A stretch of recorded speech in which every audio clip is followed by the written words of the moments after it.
আমি চিৎকারটা যে করবো, আমার নিচে রেন্ট থাকে, ওদেরকে যে ডাকবো, চিৎকার করবো, আমি চিৎকারটা করতে পারছি না, দরজায় চিটকে নিয়ে দেওয়া। রান্নাঘরে কফি বানাতে গেছি, দেখছি কি সিঁড়ি দিয়ে না নেমে গেল একটা কিছু, একদম লাল পাড় ছাপা শাড়ি, যেটা আমার মা পরতো, কিন্তু তার আমি মুখ দেখতে পাইনি। উনি যখন ঘুরেছেন আমি ওনার সাইডটা দেখতে পেয়েছি, গোটা সাইডটা দেখতে পেয়েছি, সাইডটার শুধু চোখের এন্ডটা দেখতে পেয়েছি আর নাকের সামনেটা দেখতে পেয়েছি, আর বাকি মুখটা একদমই দেখতে পাইনি। জাস্ট উনি এত ফাস্ট, মানে আত্মা বা স্পিরিট যে এত ফাস্ট মুভ করতে পারে, এটা আমার কল্পনার বাইরে। একদিন চান করছি, বাথরুমের দরজাটা খোলা রেখেছি, এইবার আমি ভেতরে এসে যখন স্নানটা করছি, শাওয়ারটা খুলে দরজাটা হালকা খোলা রেখেছি, পরিষ্কার দেখছি গোলাপি রঙের দুটো পা বাইরে আলতা পরা দাঁড়িয়ে আছে, আর পা দুটো না বাচ্চার পা, একদম ছোট্ট ছোট্ট বাচ্চার যেরকম গোলাপি গোলাপি পা হয় অমনি পা, আলতা পরা, আর কোনো নেল পালিশ নেই, কোনো নুপুর নেই, কিছু, জাস্ট দুটো পা, পাটা না ঘুরে গেল। কিউরিও ফাইটার ঘোষলি কল রেকর্ডিং সিরিজের আরও একটি হরর পডকাস্টে আপনাদের স্বাগতম জানাই। আমি কৌস্তভ। আজকের যে ঘোষলি কল রেকর্ডিংটা আপনারা শুনতে চলেছেন, সেই ঘটনাটা কিন্তু খুবই সিরিয়াস ঘটনা। আমরা এরকম টাইপের ঘোষলি কল রেকর্ডিংগুলোই আপলোড করি না, কিন্তু আমি আমার হোয়াটসঅ্যাপ চ্যানেলে পোল দিয়েছিলাম, কারণ অনেক কিছু হয়েছে রেকর্ডিংটা করতে গিয়ে, বিভিন্ন ইলেকট্রনিক ম্যালফাংশনস, অনেক কিছু দেখা গেছে। আপনারা যদি সেগুলো জানতে চান, দেখতে চান, আমার হোয়াটসঅ্যাপ চ্যানেলে জয়েন করুন। আমি ডিসক্রিপশন বক্সে অথবা আমার কমেন্ট সেকশনে লিঙ্ক দিয়ে দেবো, তাহলেই বুঝতে পারবেন কেন এই রেকর্ডিংটা আপলোড করবো না ভাবছিলাম আমি। তারপর আমি একটা পোল দিই আমার হোয়াটসঅ্যাপ চ্যানেলে, সবাই জানতে চাই, শুনতে চাই এই রেকর্ডিংটা, তাই জন্য দেওয়া হচ্ছে। আজকে আমার সাথে ঘোষলি কল রেকর্ডিংয়ে ছিল শ্রেয়া, বেলঘরিয়া থেকে। তার মায়ের মৃত্যুর পর তার সাথে এমন ঘটনা শুরু হয়, টু বি অনেস্ট ওর সাথে তো হচ্ছেই, রেগুলার বেসিসে হচ্ছে। ইভেন কিছু ভাইব্রেশন আমাদের কাছেও পৌঁছে যায়, আর তারা আমাদের অনেক কিছু ফিল করায়। সেই রকমই একটা ঘোষলি কল রেকর্ডিং এটা। আপনারা পুরোটা শুনুন, দেখুন, জানুন, কোথা থেকে শুনছেন সেটা জানান। আর এই ঘোষলি কল রেকর্ডিংটা আমি একদম সিরিয়াসলি বলছি, আপনারা কিন্তু রাতে একা শুনবেন না, প্লিজ কারোর সাথে শুনুন, বা আপনারা যখন ট্রাভেল করছেন সেই সময় শোনাটাও কিন্তু এটা ডেঞ্জারাস হতে পারে। আজকের ঘোষলি কল রেকর্ডিংটা টু বি অনেস্ট বাচ্চাদের জন্য নয়। যাই হোক, আমি আজকের ঘোষলি কল রেকর্ডিংয়ে ডাইরেক্ট চলে যাচ্ছি। যদি চ্যানেলে নতুন হন তাহলে সাবস্ক্রাইব করে বেল নোটিফিকেশন অন করে রাখুন, এবং আপনার ঘটনা যদি আমার সাথে শেয়ার করতে চান তাহলে যোগাযোগ করুন curiofite@gmail.com এই ইমেল আইডিতে, অথবা আমাকে যোগাযোগ করার প্রত্যেকটা ডিটেলস আপনারা ডিসক্রিপশন বক্সে পেয়ে যাবেন। ইনস্টাগ্রামে ফলো করে রাখুন। এই রেকর্ডিং সম্বন্ধিত যদি কোনো ডিএম করতে চান বা ডাইরেক্ট মেসেজ করতে চান, ইনস্টাগ্রামে আমার সাথে যোগাযোগ করতে পারেন। আমি আর কথা বলছি না, সরাসরি আজকের ঘোষলি কল রেকর্ডিংয়ে চলে যাচ্ছি। আজকের হরর পডকাস্টটা শুনুন, আপনারাই জানাবেন কমেন্ট করে। হ্যালো শ্রেয়া। হ্যাঁ শ্রেয়া বলছি, তোমার সাথে আজকে সকালেই যোগাযোগ হলো। কালকে রাতে ইমেল করেছিলে, 24 ঘন্টা হয়েছে সবে, অ্যান্ড এই মোমেন্টে আমরা রেকর্ডিংটা করছি। রেকর্ডিং স্টার্ট করার আগেই বিটি হয়ে গেছে, ব্যাড ট্রিপ হয়ে গেছে। আমি জানি না যে তোমার রেকর্ডিংটা এটার জন্য কতটা এফেক্টিভ, বা তোমার সাথে এইসব বিষয় নিয়ে কথা হচ্ছে তার জন্যই এরকম প্রবলেম হচ্ছে কিনা, বাট আমার যে প্রবলেমটা হয়েছে, তুমি বললে যে তোমারও সেম প্রবলেমটা হয়। ইভেন এখন বাজে হচ্ছে রাত 12:44, কালকে বৃহস্পতিবার, আর কালকেই হয়তো এই ভিডিওটা আপলোড হবে, যদি আমরা সবকিছু ঠিকঠাকভাবে কমপ্লিট করতে পারি তো। অ্যান্ড আমাদের শুরু করার কথা ছিল রাত 10:30টায়, তাই না? এক্স্যাক্টলি। বাট বিভিন্ন কারণবশত আমরা সেটা করতে পারিনি। যাই হোক, তুমি বেলঘরিয়াতে থাকো, রাইট? একদম। ইভেন আমি যে কমিউনিটি পোস্টটা করলাম সেটা তোমার সাথে রেকর্ডিং হওয়ার আগে তোমার সাথে বেসিক যে কথাবার্তা হয়েছে সেটার বেসিসে তুমি বললে যে তোমাদের 2.5 তলা একটা বাড়ি রয়েছে, তোমার মায়ের মৃত্যু ঘটে, তার আগে তোমার বাবাও মারা যান, এবং তারপর থেকে তোমার সাথে এমন জিনিসপত্র শুরু হয় যেটার ভাইবস আমি পাচ্ছি। অ্যাকচুয়ালি আমি এখনো ঘটনাটা পুরোটা শুনিনি, জানি না, বাট স্টিল আমার মনে হচ্ছে যে এই যে ভাইবটা খুবই ডেঞ্জারাস একটা ভাইব। মানে আমি কখনো ঘটনা শুরু করতে গিয়ে এত কথা বলি না, বাট আজকে রেকর্ডিংটা করতে গিয়ে না আমারও একটু আই এম লিটল বিট শেকি এই রেকর্ডিংটা করার আগে। যাই হোক, কি হয়েছে বলো, কি ঘটেছে একটু শুরু থেকে শুরু করো। 2022 8ই ফেব্রুয়ারি মায়ের ব্রেন হ্যামারেজ হয়। ওকে।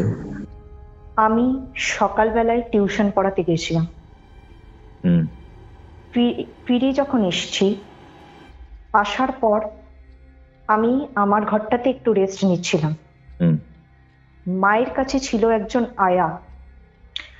আয়াও ওই সময় মাকে খাইয়ে দাইয়ে শুয়েছে।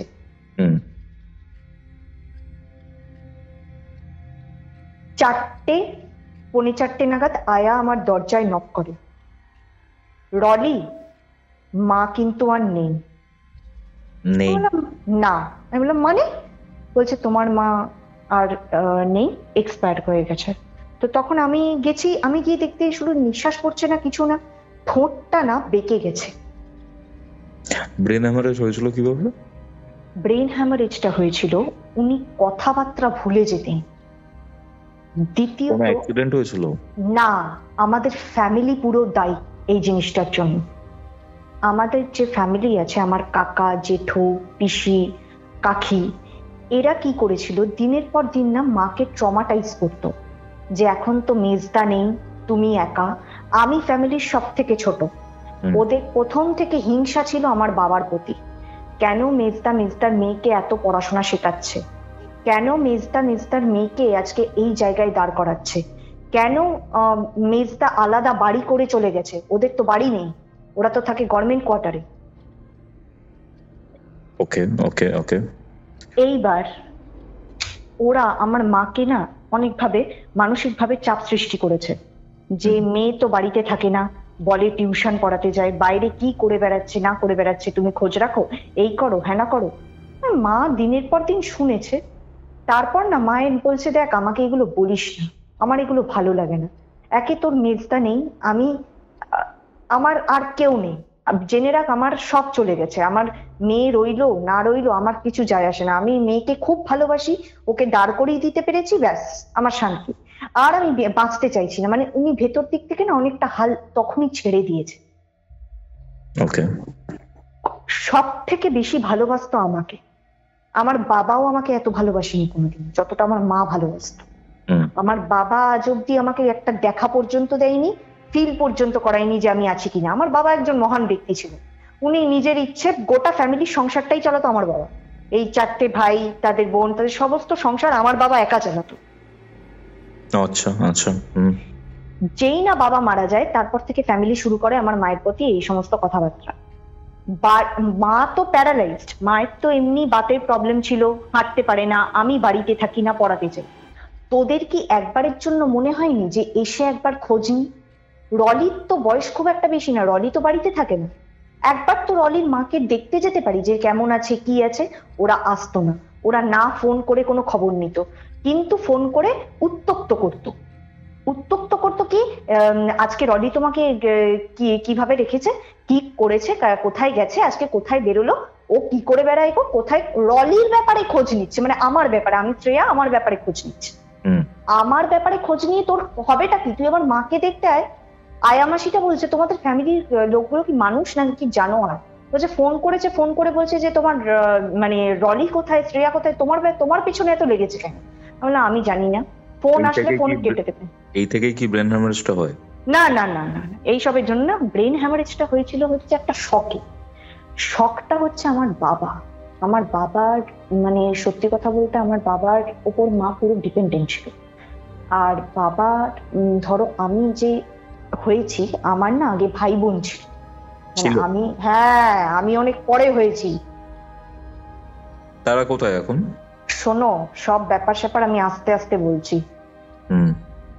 না, তোমার সাথে যখন ইনিশিয়ালি কথা হলো তুমি বললে যে তোমাদের দাঁড়াও, হ্যাঁ আমি ঘটনার থ্রু দিয়ে সবটা বলবো। মানে তখন তুমি এটা শেয়ার করোনি যে তুমি? না, আমি বলবো কেন, ওটা ঘটনার থ্রু দিয়ে আমি বলবো।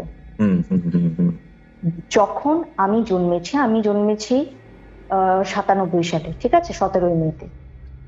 এর আগে মায়ের নাকি দুটো টুইন বাচ্চা হয়েছিল, মানে যমজ বাচ্চা, একটা ছেলে একটা মেয়ে, যমজ। ফ্যামিলির লোক এই কথাটা আমাকে লুকিয়ে গেছে। লুকিয়ে গেছে পুরো। লোকাবার কি আছে?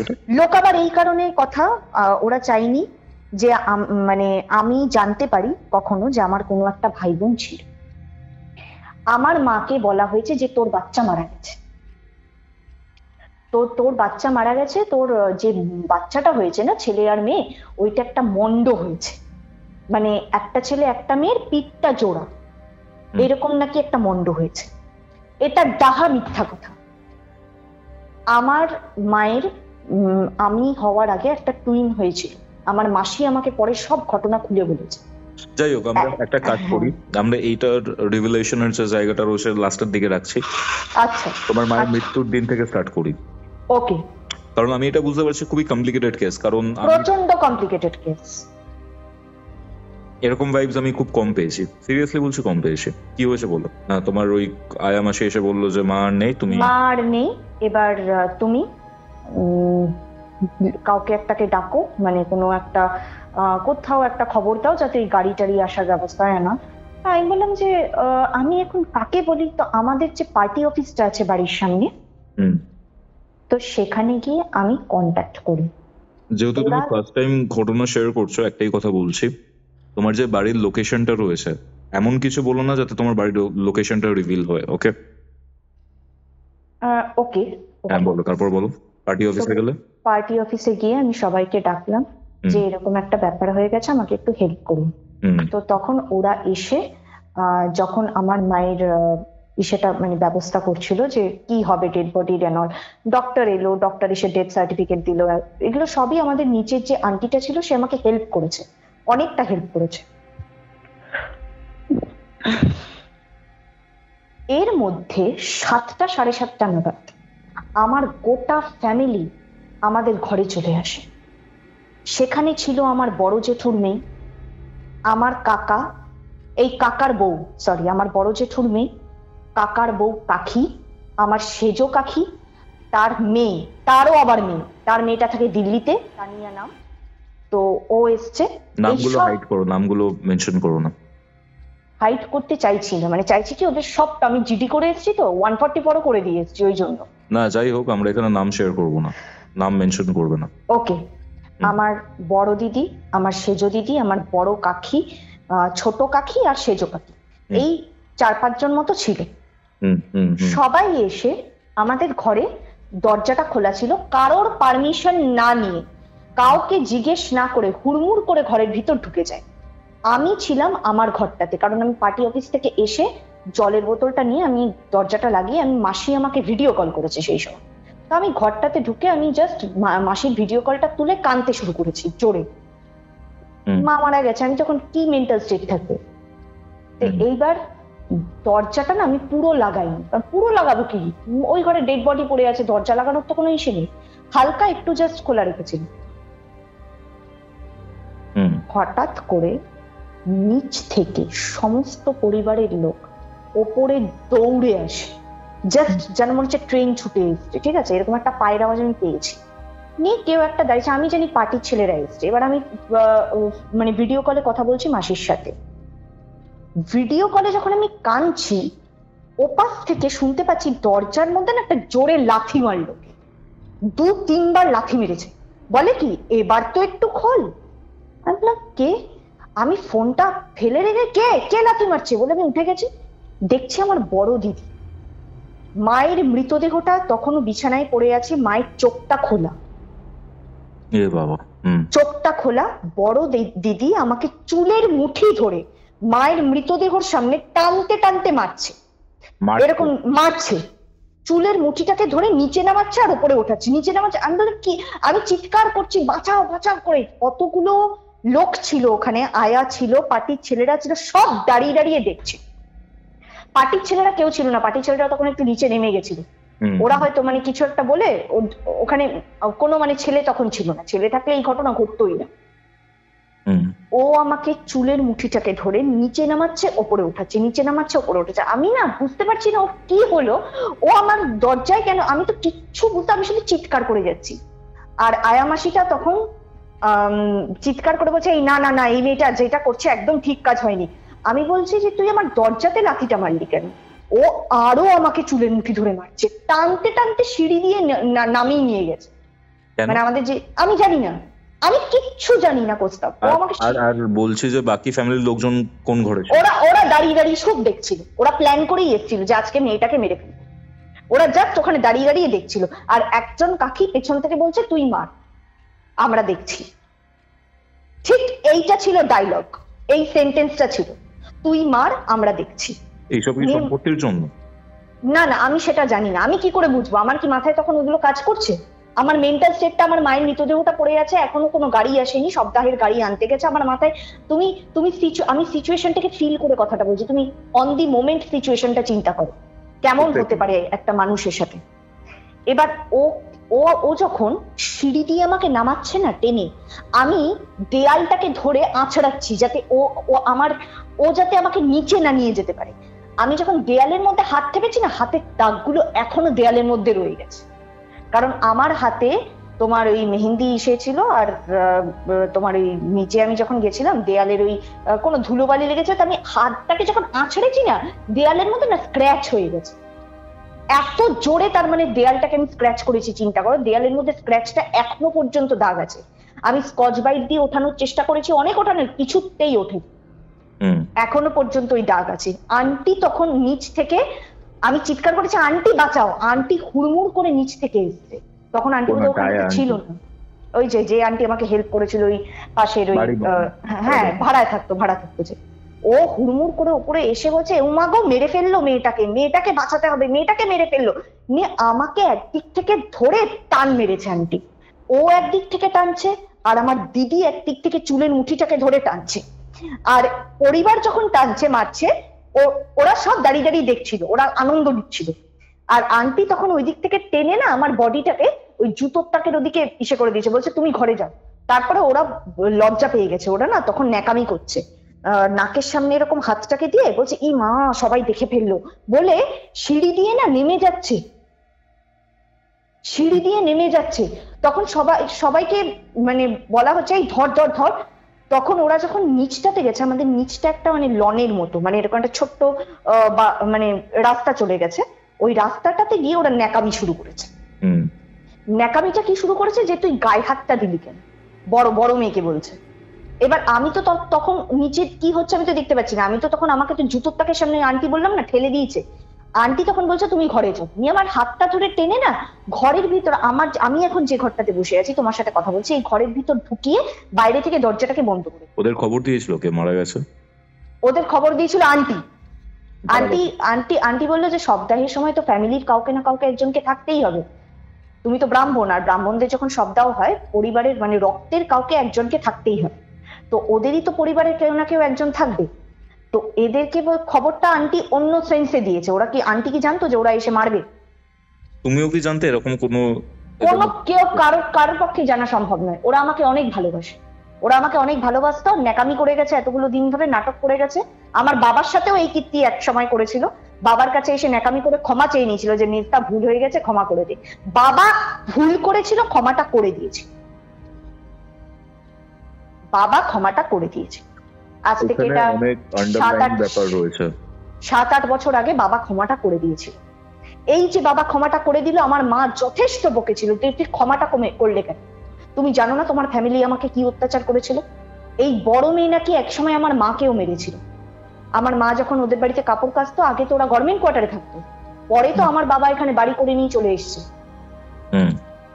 ওই কাপড় কাচছিল যখন, ওই বড় মেয়েটা তখন ছোট ছিল, মাকে তখন চুলের মুঠি ধরে আবার নাকি মেরেছে মাকে, যে তুই এসছিস কেন, তুই মেজদাকে বিয়ে করেছিস কেন, মেজদা আমাদের, মেজদা তোদের না, মেজদা তোর নয়, মেজদা হচ্ছে আমাদের। মানে বাবা যেহেতু ওদের গোটা সংসারটা চালাচ্ছে, বাবা যেহেতু ওদের সমস্ত সেটা দায়িত্ব নিয়েছে, বাবার বিয়ে করাটা নাকি চলবে। ওই যে বাবা বিয়ে করে আমার মাকে এনেছে, মায়ের সংসারটা ওইভাবে সুন্দরভাবে ওরা হ্যাপিলি লিড করছে, এটা ওরা দেখতে পাচ্ছে না। যখনই নাকি বাড়ি থেকে মাকে নিয়ে বাবা বেরোতো, তখনই ওরা অশান্তি করতো, হয় বলতো যে 72টা রুটি করে যেতে হবে, আর মা একা ওই সমস্ত রুটি, আমার বাবা মা দুজন মিলে ওই রুটি করে দিয়ে যেত।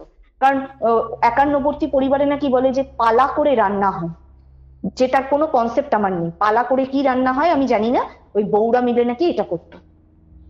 মায়ের ওপর দিনের পর দিন অত্যাচার করেছে, অশান্তি করেছে। আমার পিসি মেনলি আমার পিসির পর পিসি তো তাও এখন কিছুটা হলেও শুধরেছে। ওই সময় যখন ঘটনাটা ঘটেছিল আমার পিসি কিন্তু ছিল না, পিসিও ছিল না, পিসির মেয়েও ছিল। আমি তখন ওই চিৎকার করছি যখন যে আন্টি আমাকে বাঁচাও, তখন নিচের আন্টি ওপরে এসে আমাকে টেনে হিচড়ে ওদের হাত থেকে বাঁচিয়েছে। যেই আন্টি এখন পাশের বাড়ির নিচেই কিন্তু ভাড়া থাকে। এবার আমাকে একটা কথা বল, তুমি আমাকে রেকর্ডিং এর আগে বলে এই যে আন্টি রয়েছে তোমার বাড়িতে এমন প্যারানর্মাল জিনিসপত্র ঘটেছে তোমাদের বাড়ি ভাড়া ছেড়ে অন্য বাড়িতে গিয়ে এখন বাড়িতে রয়েছে। তুমি আমাকে এবার এটা জানাও, দেখো ফ্যামিলির একটা ব্যাক কনসেপ্ট আমরা জেনে নিয়েছি, ঠিক আছে, কি কারণে কি হয়েছে বা না হয়েছে। ডেড বডি বলতেও খারাপ লাগছে, তোমার মাকে যখন শ্মশানে নিয়ে গেলে দাহ করলে তখন কি কোনো পরিবারের লোকজন ছিল? কেউ ছিল না। ওরা আর থাকবে কি, ওরা তো কুকীর্তি করে এখান থেকে মান সম্মান নিয়ে বা ইসে করে পালালো। নিচে গিয়ে আমি ওর মেয়েটার গালে একটা থাপ্পড় দিয়েছি। আন্টি বলছে তো নিচে লোক এসছে, তখন আমি যখন নিচে গেছি তখন সবাই মিলে ওকে ধরেছে যে তুই ওর গায়ে হাত দিলি কেন, তুই ওর চুলে হাত দিলি কেন, তুই ওর চুলটা ধরে মারলি কেন, কিসের জন্য মারলি, সম্পত্তির জন্য মারলি, বল কিসের জন্য। ও কোনো উত্তর দিতে পারছে না প্রস্তাব। তখন আমি থেকে করেছে জিনিসটা, এটা আমার বড় দিদি করেছে, যতীন দাসে থাকে, আমার বড় দিদি করেছে। যাই হোক, ওকে আমি ঠাসিয়ে তখন গালে একটা থাপ্পড় মেরেছি যে তুই মারলি কেন আমাকে। ও ঘুরে আবার চুলের মুঠি ধরে আমাকে মারছে সবার সামনে। ও একটা পাগল। আচ্ছা, এবার আমাকে এটা বলো, শ্মশানে গেলে দাহ করলে, দাহ করার পর মেন ঘটনা স্টার্ট হয়, তাই তো? দাহ করার পর মেন ঘটনা স্টার্ট হবে, হ্যাঁ একদম ঠিক। কি হয়েছিল বলো? দাহ করে যখন আমি এলাম, আমার শরীরে আর কিছু নেই। আমার এত টায়ার্ড, অত মার খাওয়ার পর, অতটা তোমার মা মারা গেছেন সহ্য করার পর আমি মেন্টালি এন্ড ফিজিক্যালি বেশি টায়ার্ড। আমি এসে না বিছানার মধ্যে গড়িয়ে দিয়েছি। আর সেখানে আন্টি আমাকে বলছে তুমি স্নান করো, স্নান তোমাকে করতেই হবে দাহ করে আসার পর। আর আমার শরীরে তখন কিছু নেই। আমার হয়েছে গার্লস প্রবলেম, আমি গার্লস প্রবলেমের মধ্যে বিছানাতে নেতিয়ে গেছি। নেতিয়ে যাওয়ার পর আমি পরিষ্কার দেখছি পাশ থেকে নাক ডাকার আওয়াজ। নাক ডাকছে এমন ভাবে ডাকছে যেন মনে হচ্ছে মানে অনেকদিন না ঘুমাতে পারলে একটা মানুষ কিরকম ভাবে নাক ডাকে। আমি ভাবছি আমি বোধহয় ডাকছি নাকি। তারপর আমি ভাবছি আমার তো নাক ডাকার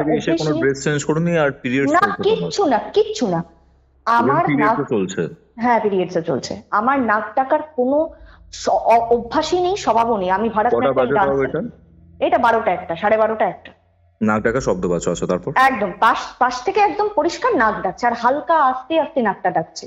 আমি যখন ঘুরেছি না, আমি এত টায়ার্ড মেন্টালি এন্ড ফিজিক্যালি, ওই যে পাশে যে ফিরবো ওই ক্ষমতাটা আমার শরীরে আর হচ্ছে না। তারপরে কোনোভাবে আমি পাশে ফিরে দেখছি একটা অবয়ব শুয়ে আছে। অবয়বটা পুরো কালারফুল, মানে একদম কালারফুল, যাকে বলে সেই রেইনবো কালার কেমন হয় না, রেইনবো কালার, একদম চুল আছে। আর নাক ডাকছে আমার মাই নাক ডাকছে, কিন্তু আমি মাকে দেখতে পাচ্ছি, কিন্তু মাকে আমি ডাকতে পারছি না, কারণ আমার গলার ভয়েসটা বন্ধ হয়ে গেছে। দাহ করে আসার সঙ্গে সঙ্গে এই ব্যাপারটা হচ্ছে, সঙ্গে আমি দাউ ছুঁইনি, নিম পাতা মুখে দিইনি, আর এসে শুয়েছি, পাশে দেখছি নাক ডাকছে। আমি না ঘুরে মাকে বলছি, মা জানো আমাকে না মেরেছে। আমি মাকে এই কথাগুলো বলার চেষ্টা করছি, কিন্তু আমার গলা দিয়ে কোনো ভয়েস বেরোচ্ছে না। আমি কমপ্লেন করার জন্য না, আমি মানে প্রচন্ড এক্সাইটেড, আমার গলা দিয়ে ভয়েস বেরোচ্ছে না, আর মা নাক ডেকে যাচ্ছে। এইবার আমি না ভাবছি মা তো ঘুমাচ্ছে, তার মাকে তো আমি দাহ করে এসেছি, তাহলে কি মা কি বেঁচে আছে? তাহলে বোধহয় মারা যায়নি, তাহলে বোধহয় আমাকে পাড়ার লোক মিথ্যা কথা বলছে, মা মারা গেছে, আমাকে দাহ করালো, আমার এত কষ্ট হচ্ছে। আমি যাই, উঠে মাকে একটু চোখে মুখে জল দিই, তাহলে মা উঠে যায়। আমি যখন উঠতে যাচ্ছি, মায়ের পা দিয়ে আটকে দিচ্ছে, পাটা দিয়ে মা আমাকে আটকে দিচ্ছে। তোমার গায়ে তোমার মায়ের পা পুরো গায়ে। আর আমি একটু চোখ খোলা অবস্থাতে দেখতে পাচ্ছি না, আমি ঘুমিয়েছি না, আমি তন্দ্রাতে ছিলাম না, আমি আধা ঘুম আধা জাগন্ত অবস্থায় ছিলাম, কোন রকম এরকম কন্ডিশন নেই। মানুষ হয় কি অর্ধেকটা ঘুমিয়ে আছে অর্ধেকটা জেগে আছে, তখন স্বপ্নের মধ্যে বা একটা হ্যালুসিনেশন, কিচ্ছু না, আমি চোখ খোলা অবস্থাতে সব দেখতে পাচ্ছি। ঘরে একটা অল পারপাস ডিম লাইট জ্বলছিল, হলুদ রঙের ডিম লাইটটা তখন জ্বলছে না, একটা হালকা আলোর মধ্যে আমি মাকে দেখছি এরকম ভাবে শুয়ে আছে। আমি উঠতে গেছি, যেই না উঠতে গেছি পা দিয়ে আটকে দিচ্ছে। এই 2-3 বার হয়েছে, আমি 2-3 বার উঠতে গেছি, 2-3 বার পা দিয়ে আটকে দিচ্ছে। এই ঘটনাটা ঘটে যাচ্ছে কিন্তু তোমার প্রায় মানে কতক্ষণ ধরে হবে, আমি 5-6 মিনিট ধরে হয়েছে, কিন্তু ওই ওঠার টাইমটা আমি ঠিক বলতে পারছি না, মানে যখন আমাকে পা দিয়ে আটকে দিচ্ছে কতক্ষণ হচ্ছে। আমি একবার শুলাম যে কি আমি এত টায়ার্ড না, ওই যে আটকে দিয়েছে, আমি আবার বিছানায় শুয়ে পড়েছি। হ্যাঁ, আমি ভাবছি আমাকে তো উঠতে তো হবে, মাকে তো ওঠাতে তো হবে রে বাবা, মাকে সব ঘটনা খুলে বলতে তো হবে। আবার যখন উঠছি আবার পা দিয়ে আটকে দিচ্ছে, এটা 2 মিনিট পর পর হয়ে যাচ্ছে, ঠিক আছে। আবার যখন আমি উঠেছি না, এইবার মা উঠেছে, মাকে আমি আর পাশে দেখতে পাচ্ছি না কোথাও। মা ম্যাক্সি পরে খাটের কোনায় দাঁড়িয়েছে খোপা করে, ম্যাক্সির রংটা আমার এখনো মনে আছে, ওই ম্যাক্সিটা আমার ঘরে এখনো প্রেজেন্ট, একটা ভায়োলেট কালারের ম্যাক্সি, ফুল প্রিন্ট, সাদা রঙের ফুল প্রিন্ট, হাফ হাতা ম্যাক্সি। মা ওই ম্যাক্সিটা পরে খাটের কোনায় দাঁড়িয়ে আমাকে এরকম করে না দাঁত কিসে বলছে, ওর কি বলছে একটা বেশ, আমাকে মা যখন ছোটবেলা পড়াতো সেই কিরে ফিজিক্সটা পড়লি না, কিরে যে এইবার তুই পাস করতে পারবি না, এই করবে কেমিস্ট্রিটা, মানে সেই যেরকম ভাবে মা আমাকে ছোটবেলা পড়াতো ওই রকম করে ওই খাটের কোনায় দাঁড়িয়ে না আমাকে এমনি করে দাঁতটাকে বাইরের দিকে বার করে মুখটাকে ইসে করে এরকম করে শাসাচ্ছে স্কেল নিয়ে। আর এদিকে আমি ভাবছি মা আমাকে এইভাবে শাসাচ্ছে, মা তো তাহলে বেঁচেই আছে, তাহলে এই সময় আমি মাকে ঘটনাগুলো খুলে বলতেই পারি। আর মাকে যখন আমি বলতে যাচ্ছি তখন আমার গলা দিয়ে ভয়েস বেরোচ্ছে না। আমি কত বড় বোকা, আমার মানে তখনও এই রিয়েলাইজেশনটা হচ্ছে না যে মা মারাই গেছে, আমি যাকে দেখছি সে তো একটা স্পিরিট। অত মাথায় আমার কাজ করছে, আমার ব্রেনের নার্ভস গুলো আমার পুরো প্যারালাইজ টাইপের হয়ে গেছে, ঠিক আছে। আমি ট্রমার মধ্যে আছি, এতটা ট্রমাটাইজড আর টায়ার্ড, তো ক্লান্ত, মেন্টালি টায়ার্ড, ফিজিক্যালি টায়ার্ড। আমি পরিষ্কার দেখতে পাচ্ছি মা ওখানে দাঁড়িয়ে আমাকে বকছে, আর তখন আমি মাকে বলছি মা আমাকে না চুলের মুঠি ধরে এরকম করে আমাকে বলতেই যাচ্ছি, আমার গলা দিয়ে ভয়েস বেরোচ্ছে। তারপর 2 মিনিট পর আমি রিয়েলাইজ করছি যে এটা তো হতেই পারে, মাকে তো আমি দাহ করে এসেছি, মাকে তো আমি জাস্ট দাহটা করে এসেছি, মা কি করে এটা হতে পারে।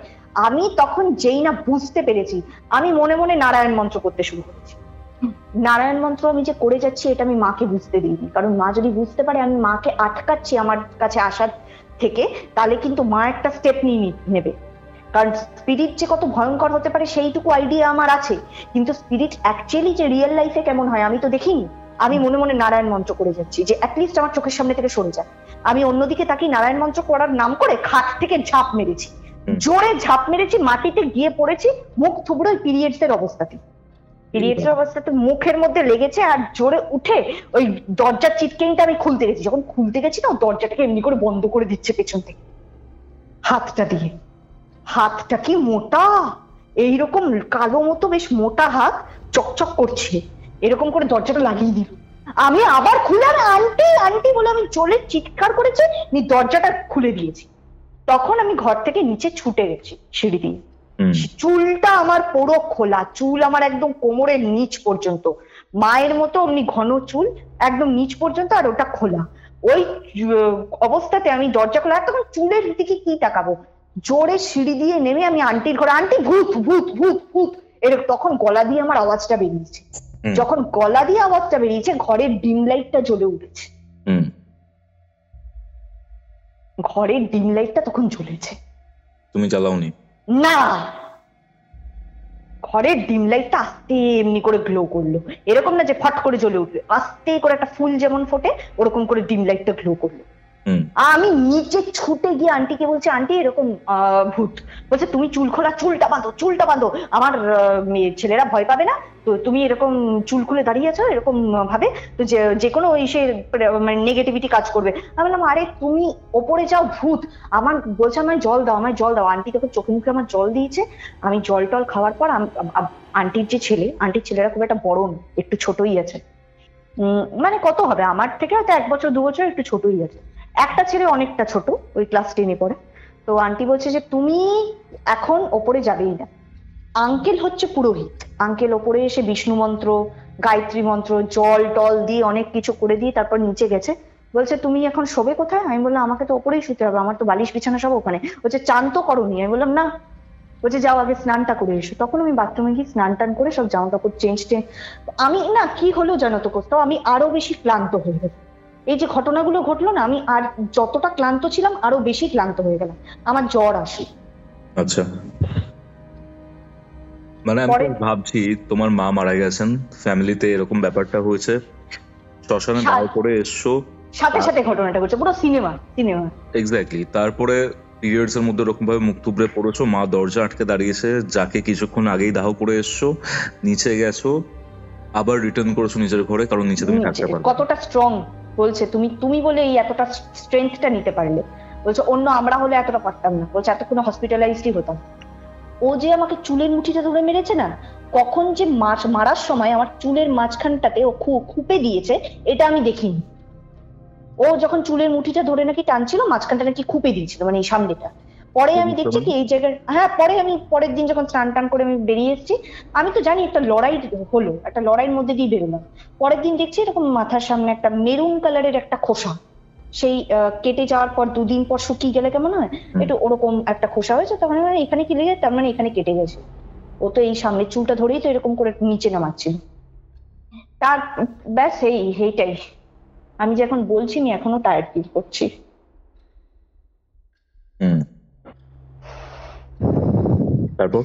তারপর আমার পুরো ডাহা জ্বর চলে এলো।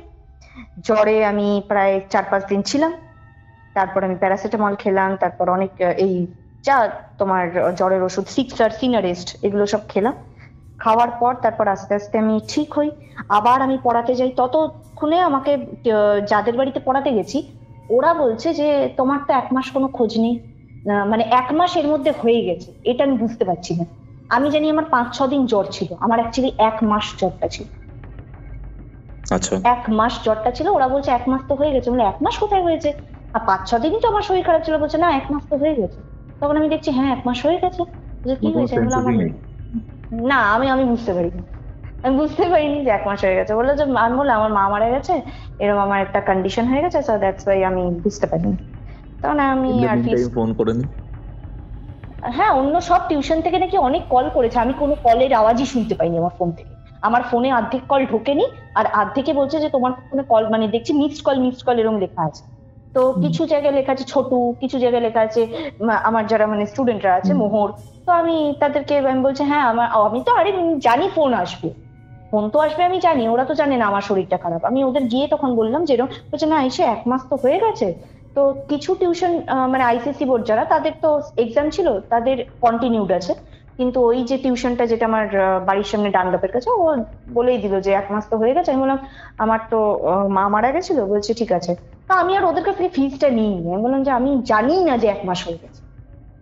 কতদিন আমি বিছানার সাথে মিশেছিলাম আমি জানি না। পরে আমার বন্ধুরা বলছে এটা তোর কি হয়েছে? মানে কেন? বলছে তোর চেহারাটা দেখ। আমি বললাম কি হয়েছে, আমি তো ঠিকই আছি। তবে আয়নায় গিয়ে দেখছি আমি সজনে ডাটা হয়ে গেছি জাস্ট। ফুল সজনে ডাটা। 4 সপ্তাহ এরকম করে কেটে যায়। এরপর একদিন আমি রান্নাঘরে কফি করতে ঢুকেছি। কফিটা এই সময় আমার দরকার, কারণ আমি একটা বড় সড়ো ট্রমা দিয়ে গেছি। এই ট্রমাটা সাধারণত কেউ ফিল করতে পারবে না। কফি যখন করছি পেছনে দেখছি একটা আওয়াজ আসছে, আর আন্টি কিন্তু তখন নিচে ছিল। আমি তখন বলছি কি যে আমি কফিটা করেছি, তো কফিটা করার পর আমি এরকম পেছন ঘুরেছি, জাস্ট এরকম সাইড দিয়ে ঘুরেছি, দেখছি কি সিঁড়ি দিয়ে একটাকে দৌড়তে নিচে নেমে গেল। একটা বেশ অবয়বটা একটু মোটা সোটা, চুলটা অনেকটা, চুলটা হচ্ছে মানে লিটারেলি কুয়োর মতো। আমি আমার মায়ের ছবি দেখাবো তোমাকে, খুব সুন্দর দেখতে, অপূর্ব সুন্দর দেখতে। চুলটা এতটা, আমি ভাবছি আন্টির যে এত চুল, আমি তো এটা জানতামই না ভাই। তারপর নিচ দিয়ে নেমে গেছে। নেমে যাওয়ার সময় না আমি বলছি এবার জাস্ট সাইড, এত তাড়াতাড়ি নামছে আমি কি বলবো। নেমে গেছে সাইড দিয়ে যখন যেতে গেছে, সাইডটা আমি দেখতে পেয়েছি। দেখার পর আমার কেন জানি মনে হচ্ছে আমি ভুল দেখলাম নাকি আমি ঠিক দেখলাম। আমার সিমিলারিটিটা আমি পেয়ে গেছি মায়ের সাথে, কিন্তু আমি তো নিজেকে বিলিভ করাতে পারি না যে ওটা আমার মা। আমি তো পাগল তাহলে। আমি তখন চিৎকার করেছি আন্টি তুমি এরকম না বলে কেন ওপরে উঠে এসছো, তুমি তো আমাকে বলতে পারতে যে তুমি ওপরে যাচ্ছ। আন্টি বলছে আমরা তো নেই নিচে। নেই মানে? বলছে আমরা তো নিচে নেই। আমি ফোনে বলছি, এবার নিচে গিয়ে দেখছি তালা দেওয়া। তখন ওই তালা দেয়া যে দেখছি না, ওই সামনে আমার শরীর দিয়ে মনে হচ্ছে একটা কারেন্ট পাস হয়ে গেল। কারণ তাহলে সিঁড়ি দিয়ে যে নেমে গেল, যে যার সাইডটা আমি দেখলাম, সেটা তাহলে কে ছিল? ওটা তো মাই ছিল। এবার আমি ওপরে উঠবো কেমন করে? আমি নারায়ণ মন্ত্র করতে শুরু করেছি। নারায়ণ মন্ত্র করতে করতে আমি জোরে জোরে নারায়ণ মন্ত্র করতে করতে ওপরে লাফ দিয়ে উঠে গেছি, নিয়ে আমি এই ডাইনিংটাতে এসে পড়েছি। কফি উঠলে যাচ্ছে, কফি পড়ে গেছে ইন্ডাকশন থেকে, আমি অফ টফ করে আমি ঘরে এসে বসে গেছি। আর উঠবো কি, আমি ডাইনিং এই ওখানে বসে গেছি। বসে আমি ভাবছি আমি কি দেখছি ভাই, এই তো গঙ্গা জল তো সারা ঘর মনে হচ্ছে ছিটাতে হবে। গঙ্গা জল ছিটিয়ে যাচ্ছি, চিৎকার করছি যে আন্টি তুমি যেখানে গেছো তুমি তাড়াতাড়ি এসো। আন্টিটা তাড়াতাড়ি চলে এসছে আমার কথা শুনে। এবার তারপর বলছে যে তুমি তাহলে এখন কি করবে? বলছে তুমি একটা কাজ করো, তুমি এখান থেকে চলে যাও। আমি বললাম যা না, এরকম ভাবে যাওয়া যায়? আমার বাবা এত কষ্ট করে একটা বাড়ি বানিয়ে দিয়ে গেছে, বেশি বয়সও না বাড়িটার। আর তারপর বলছে যে তুমি এই ভূতের ট্রমা নিয়ে কতদিন থাকবে? আমাকে যেমন করে থাকতে হবে, কারণ আমার বাবা মা আমাকে নিয়ে একটা স্বপ্ন দেখেছে, আমি তো এইভাবে তো চলে যেতে পারি না। বলছে রোজ তাহলে এরকম হ্যারাসমেন্ট হবে।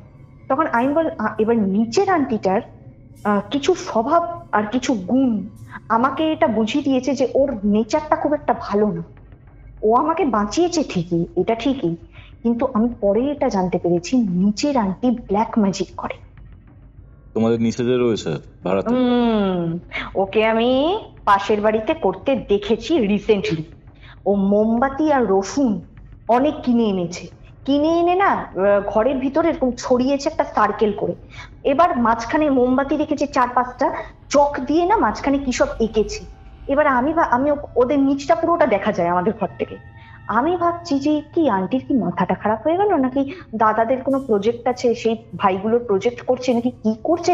আন্টি একটা কি মানে মুখের মধ্যে উচ্চারণ করে যাচ্ছে, আর মুখে না একটা কিছু দেওয়া আছে যেটা আন্টি চিপে রেখেছে দাঁতের মধ্যে। আন্টিকে আমি দেখতে পাচ্ছি পরিষ্কার। আমি ভয়ের চোটে বাবা ওখান থেকে এসে করে আমি তখন পড়াতে চলে গেছিলাম। এটা রিসেন্টলি হয়েছে, 2 সপ্তাহ আগে হয়েছে। আন্টি যখন আমাদের বাড়িতে ছিল তখন আমি মাকে এইভাবে দেখেছি। তারপর আন্টি একদিন নিচে ছিল, ঠিক আছে, তখন আন্টি বলছে রলি আমি তোমাদের বাড়িতে আর থাকবো না, আমার ঠিক ভালো লাগছে না, আমি এখান থেকে চলে যাব। তো আন্টি তারপর পাশের বাড়িতে শিফট করে। তো ততদিনে আমার 2022, হ্যাঁ 2023, কারণ 2022 আমাদের বাড়িতে ছিল। হ্যাঁ ফেব্রুয়ারিতে মা গেছে, তো ও আমাদের ডিসেম্বর পর্যন্ত আমার বাড়িতে ছিল, ডিসেম্বর পর্যন্ত ছিল, তারপরে 23-এর ফার্স্টের দিকে চলে গেছে। আচ্ছা, এইবার ফেব্রুয়ারি আমাদের বাড়িতে 4টে ছেলে আসে থাকতে।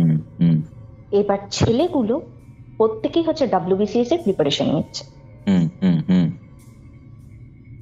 ওরা আমার সাথে কথা বলেছে, এমনি থাকছে, কোনো অসুবিধা হয়নি। এবার ওরা একটা কথা বলেছে, মানে একটা ছেলে আমাকে বলছিল যে তোমার কি কিছু হয়েছে, একদিন জিজ্ঞেস করছে। কেন? বলছে তোমার চোখের তলায় না মোটা মোটা ডার্ক সার্কেল পড়েছে। আমরা মোটা অমনি হয়, কাজ টাজ করি। বলছে আমরাও তাই ভেবেছিলাম, কিন্তু আজকে বলতে বাধ্য হলাম, কারণ এটা লিটারেলি তোমাকে আমরা এই অবস্থাতে দেখছি 2 সপ্তাহ থেকে বেশি। তো তখন আমি বলছি কেন, আমার কথাবার্তা কি খুব অস্পষ্ট? বলছে না, কথাবার্তা তোমার একদম ঠিক আছে, তোমার সবই ঠিক আছে, কিন্তু তোমার চোখের তলায় মোটা মোটা ডার্ক সার্কেল আমরা প্রথম দিন থেকেই নোটিস করছি।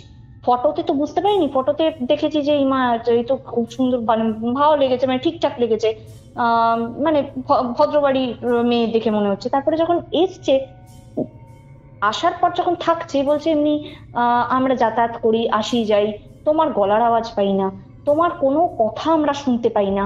বলছে মানুষ যে বাড়িতে একটা প্রেজেন্ট আছে, কিছু না কিছু তো একটা কিছু শোনা যাবে। বলছে কোনো কিছুর আওয়াজ শব্দ শুনতে পাই না। আমি তো চিৎকার করি মাঝে মধ্যে এরকম, মানে আমি যখন আমার পড়াগুলো আর কি, মানে আমার যে কোডিং এর সাবজেক্ট আছে সেগুলো আমার দেয়ালে না বোর্ড লাগানো আছে, সেই বোর্ডে আমি লিখে লিখে বুঝিয়ে বুঝিয়ে পড়াই, তো সেগুলোর তো আওয়াজ তোমরা পাবে। বলছে না, আমরা কোনো আওয়াজ পাই না, কিন্তু একদিন একটা আওয়াজ পেয়েছিলাম। আমি বললাম কিসের আওয়াজ? না বাসন পড়ার আওয়াজ। বললাম কবে বলো তো? বলছে এরকম 2-3 দিন আগেই বোধহয় পেলাম, খুব জোরে জোরে বাসন ফেলছে রান্নাঘর থেকে, মানে কনস্ট্যান্ট, তুমিই বোধহয় ফেলছিলে। আমরা নিচ থেকে অনেকবার চিৎকারও করেছি যে বাসন কেন ফেলছো, এত জোরে জোরে বাসন ফেললে আমরা পড়াশোনা করতে পারবো? ওরা নাকি চিৎকার পর্যন্ত করেছে। আমি বললাম বাসন ফেলার আওয়াজ? আমি রান্নাঘরে যাই না, রান্নাঘরটা তো খোলাই আছে, রান্নাঘরে কোনো দরজা নেই। আমাকে বলে যাচ্ছে, হ্যাঁ দূর কান্না কারবারি বাসন পড়েছে কি এটা। আমি ওপরে চলে এসেছি, আমি আমার বইপত্র গুছিয়ে রেখেছি, ব্যাগটা নিয়ে আমি জাস্ট বেরোবো।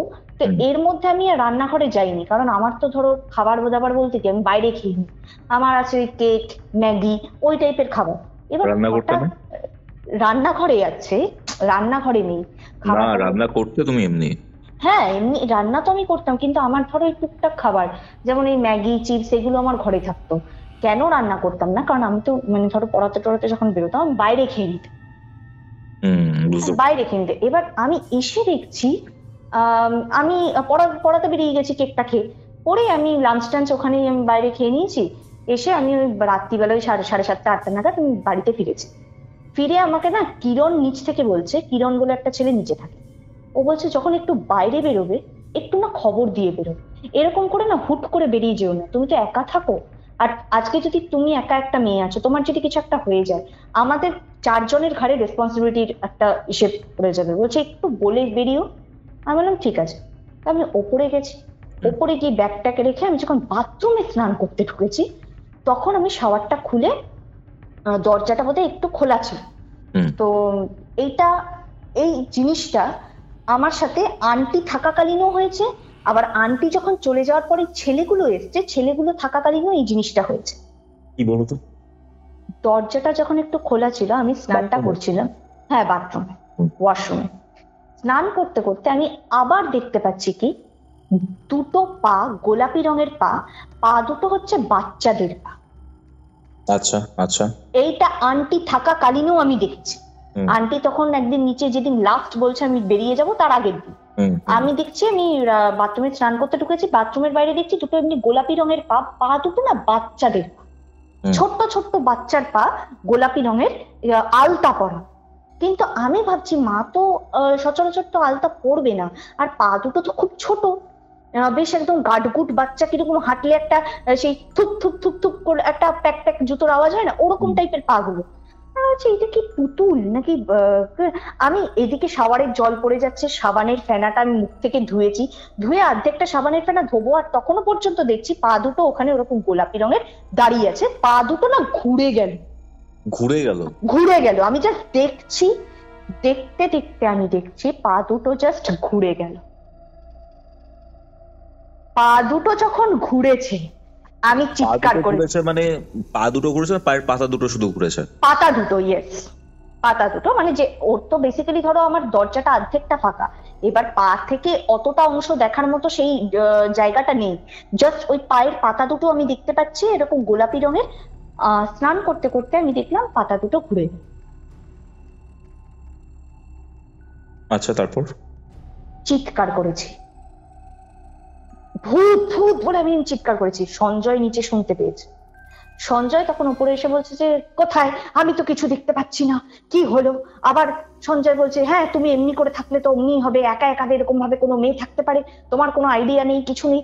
আমি বলছি না আমি পা দেখেছি। তারপর আমি বলছি দাঁড়া তুই বাইরে, আর সঞ্জয় যথেষ্ট ভদ্র ছেলে, আমি বললাম তুই বাইরে থাক, আমি একটু পরে বেরোচ্ছি। তারপরে আমি স্নান টান করার পর ও নিচে চলে গেছে, তারপর আমি ড্রেস আপ টেস আপ করে আমি ঘরে এসে মুখে চোখে জল দিয়ে আমি ওই জায়গাটা না পেরোতে পারছি না, যে জায়গায় পা দুটো দেখেছি ওই জায়গাটা আমি টপকে গিয়ে নারায়ণ মন্ত্র করতে করতে ছুটে চলে গেছি।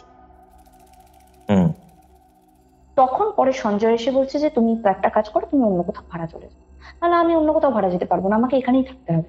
বলছে তোমাকে এখানে ধরে রেখেছে। আমি বললাম আমি পরিষ্কার দেখলাম দুটো পা। বলছে কোথায় পা? বলছে তুমি বাথরুমের দরজা খুলে কেন স্নান করেছো? আমি বললাম দেখ এইটা যখন নিচে আন্টিরা ছিল তখনও আমি কিন্তু বাথরুমের দরজা খুলে মাঝে মধ্যেই স্নান করতাম, কারণ আমার শরীরটা খুব একটা ভালো থাকতো না, যদি কোনো বিপদ আপদ হয় আমি চিৎকার করে কাউকে ডাকতে পারবো।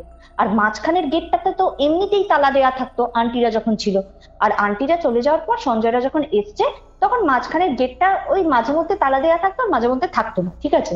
তো আমি কখন স্নান করতে ঢুকছি না করছি থোড়ি না ওরা দেখতে যাচ্ছে, ওরা নিজের ঘরেরই দরজা বন্ধ করে নিজেদের ঘরের ভিতর কানে হেডফোন দিয়ে গান শুনতো। এইবার আমার ভয়টা হয়েছে কোথায়, আমি এখানটাতে যখন টপকেছি আমি দেখিনি যে ওখানে জল পড়েছিল, তো আমি ওখানটা দিয়ে না পেরিয়ে জাস্ট চলে গেছি। তো পরে এবার আমি সঞ্জয়কে বলছি আমি দুটো পা দেখেছি, বাচ্চার পা। কিরণ বলছে যে এখানে তো আমরা তো কোনোদিন দেখতে পাইনি, আমরা নিচে আছি এরকম 2-3 মাস ধরে। আমি বললাম দেখ আমি দেখেছি। আর আন্টি তখন পাশ থেকে বলছে হ্যাঁ ওই আমরা যখন ছিলাম রলি তখন চিৎকার করেছিল। রলি বলছে ও নাকি ওখানে পা দেখতে পেত। তখন জানতো না যে ইনি ব্ল্যাক ম্যাজিক করেন বা কিছু? না, তখন আমি জানতাম না আন্টি এসব ব্ল্যাক ম্যাজিক করে, এগুলো আমি জানতাম না। এটা আমি রিসেন্টলি জানতাম। কিন্তু এখানে আবার ব্যাপারটাও হচ্ছে যে এই আন্টির ব্ল্যাক ম্যাজিক কতটা এই ঘটনার জন্য দায়ী সেটাও এখনো বুঝতে পারছি না আমি। তুমি আমিও বুঝতে পারছি না, আমিও জানি না ভাই এটা আন্টি ব্ল্যাক ম্যাজিক যে কিভাবে এটার সঙ্গে রিলেটেড, এটা আমি কোনোভাবে কোরিলেশন করতে চাই না। আন্টিকে আমি করতে দেখেছি, দ্যাটস ইট। কিন্তু তার মানে যে এটাই যে ও আমার কোনো ক্ষতি করেছে বা আমার বাড়ির কিছু করেছে, আমি ঠিক সেটা জানি না। আমি এটার ব্যাপারে কোনো রকম আমার কোনো কনসেপ্ট বা আইডিয়া নেই। কি করেছে হতেও পারে, কি করেছে আমি জানি না। এইবার ওই পা দুটো দেখার পর আমি পরিষ্কার আমি বললাম সঞ্জয়কে, সঞ্জয় পা দুটো না ঘুরে গেছে। বলছে ঘুরে গেছে, কোন দিকে গেছে? আমি বললাম এরকম ভাবে জাস্ট পা দুটো, ছোট্ট বাচ্চার পা এরকম ভাবে না ঘুরে গেল পা দুটো। বলছে কোন ডাইরেকশন? আমি বললাম বেরিয়ে যাচ্ছে। বলছে তুমি এখান থেকে বেরিয়ে যাও। আমি বললাম আমি বেরোবো না। আমি কেন বেরোবো? এই আমি ভয় পেয়ে কেন আমি ভয় পেয়ে সরে যাবো কেন? For what? আমার বাড়ি, আমি আছি, আমার বাড়িতে এরকম ঘটছে, এটা কি ভালো? এটা কি ঠিক? বলছে কি হয়েছিল আমাকে যদি সত্যি কথা না বলেছো শ্রেয়া, তাহলে কিন্তু তুমি কোনোদিনও ভালো থাকতে পারবে না। তুমি কতদিন জিনিসটাকে লুকিয়ে রাখবে? আমি তখন বললাম আমি তো সব ঘটনা আমি ওদেরকে খুলে বলেছি, এই ব্যাপার। বলছে মা যখন মারা গেছিল আর ও যখন তোমাকে মারছিল তখন কি মায়ের চোখটা খোলা ছিল? আমি বললাম হ্যাঁ, ও যখন আমাকে মারছিল তখনও মায়ের চোখ খোলা ছিল। ইনফ্যাক্ট আমরা যেটা জানি যে মৃত্যুর পর কিন্তু সাথে সাথে চোখের ডেথ কিন্তু হয় না। না না না, এক্স্যাক্টলি। চোখের ডেথ 6 ঘন্টা পর হয়। 4টের সময় মা মারা গেছে, ও মারছিল আমাকে ওই ওরা ঢুকেইছে হচ্ছে ওই 7টা 7:30 এরকম নাগাদ, ঠিক আছে? তো 3.5 ঘন্টার মধ্যে একটা মানুষের ব্রেন ডেথ হয়তো হয়ে যেতে পারে, কিন্তু চোখের ডেথ অত তাড়াতাড়ি হবে না। আর মা যদি ওগুলো দেখে থাকে না, ওর তো অভিশাপ লাগলোই। ওর সাথে সাথে যে আমার ওপর দিয়ে কত এফেক্ট যাচ্ছে সেগুলো মানে মিনিমাম সেন্স ও কেউ করতে পারছে না। তখন বলছে তুমি তাহলে একটা কাজ করো, তুমি এখান থেকে রেন্ট নিয়ে নাও অন্য বাড়ি। বলছে তুমি এখানে থাকতে পারবে না। তারপর সঞ্জয়রা আস্তে আস্তে চলে যায়। সঞ্জয়রা একদিন আমাকে একটা এক্সকিউজ দিল। আচ্ছা, সঞ্জয়রা চলে যাওয়ার আগে আমি বোধহয় একদিন রান্নাঘরে ঢুকেছিলাম। আচ্ছা, যেদিনকে পাটা আমি দেখতে পেয়েছি, পাটা দেখতে পাওয়ার 2-3 পর আমি রান্নাঘরে ঢুকেছি। 2-3 দিন পর আমি রান্নাঘরে ঢুকেছি। আমার তো করতে তো হয়, কফি টফি করতে হয়। এবার মাঝখানে কাজের চাপটা একটু বেশি ছিল, ওই পিডিএফ তৈরি করা। অত আমি ধ্যান দিইনি ওইদিকে, বাইরেই ছিলাম। তো রান্নাঘরে যখন ঢুকেছি দেখছি সমস্ত বাসন নিচে পড়ে আছে। আচ্ছা, যত কড়াই হাঁড়ি যেগুলো নিয়ে মা রান্না করতো, থালা, প্লেট, কাপ, চামচদানির পুরো সেট উল্টে পড়ে আছে। ওপর থেকে বড় বড় ড্রাম নিচে ফেলা। আমি সঞ্জয়কে না দোষ দিচ্ছি যে তুই আমার রান্নাঘরে ঢুকেছিস, তুই এগুলো করেছিস, নিয়ে আমাকে ভয় দেখাচ্ছিস, তুই মিথ্যা কথা বলছিস। বলছে যে তোমার মনে হচ্ছে আমি তোমার রান্নাঘরে ঢুকবো, আমি এগুলো করবো? এগুলো তুমি কোন সেন্সে কথা বলছো তুমি নিজে বুঝতে পারছো? এবার তো মনে হয় একটা ভালো সাইকোলজিস্ট কি ডাক্তার দেখাতে হবে। আমি বললাম যে আমি তাহলে বল এইটা কি করে হয়? বলছে যেদিনকে আমি তো চিৎকার করছিলাম যে তুমি রান্নাঘর থেকে বাসন ফেলছো কেন, সেদিনকেই হয়তো তুমি এগুলো ফেলেছো। এগুলো নিজে করে তুমি এখন হয়তো আমাদের উপরে মেন্টাল হ্যারাসমেন্ট করছো। ও উল্টো পাল্টা ভাবছে, মিসআন্ডারস্ট্যান্ডিং হচ্ছে আমাদের মধ্যে। যখন নেগেটিভ এন্টিটি প্রেজেন্স থাকে না, মিসআন্ডারস্ট্যান্ডিং অটোমেটিক হবে। ও আমাকে দোষ দিচ্ছে, আমি ওকে দোষ দিচ্ছি। তখন ও বলছে যে তুমি এখান থেকে বেরিয়ে যাও, একটাই আমি সাজেশন দেবো, আর আমি এটা নিয়ে কোনো কথা বলতে চাই না। তারপরে চলে গেছে ওরা। তারপর এখানটাতে ছেড়ে চলে যায়। তারপর একজন আমার বাড়িতে রিসেন্টলি আছে, ইনি একজন বিজনেসম্যান। ওদের ওই খাবারের ব্যবসা, কি বললো কিচেন করবে, তো সেই জন্য এখন আছে। আমাকে এটা একটা কথা বলো, যমজ ভাইয়ের সিনটা কি? যমজ বেবির এটা আমার মাসি পরে আমাকে বলল যে তোর মায়ের প্রথমে 2টো যমজ বাচ্চা হয়েছিল, একটা ছেলে হয়েছিল, একটা মেয়ে হয়েছিল।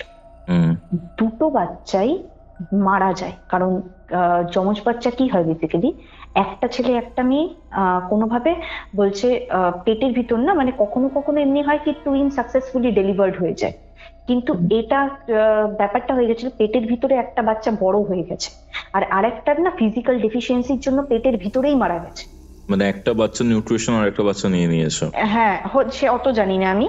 নিয়ে একজনের ডেলিভারি হয়েছে, ডেলিভারি হওয়ার পর বেবি কটে নাকি যে বেঁচে ছিল সেটা মেয়ে, বলছে অপূর্ব দেখতে ছিল, বলছে একদম সাদা কোচকানো কোচকানো চুল, মেয়েটা যথেষ্ট সুন্দর দেখতে। মেয়েটা বেবি কটে 7 দিনের মাথায় মারা যায়।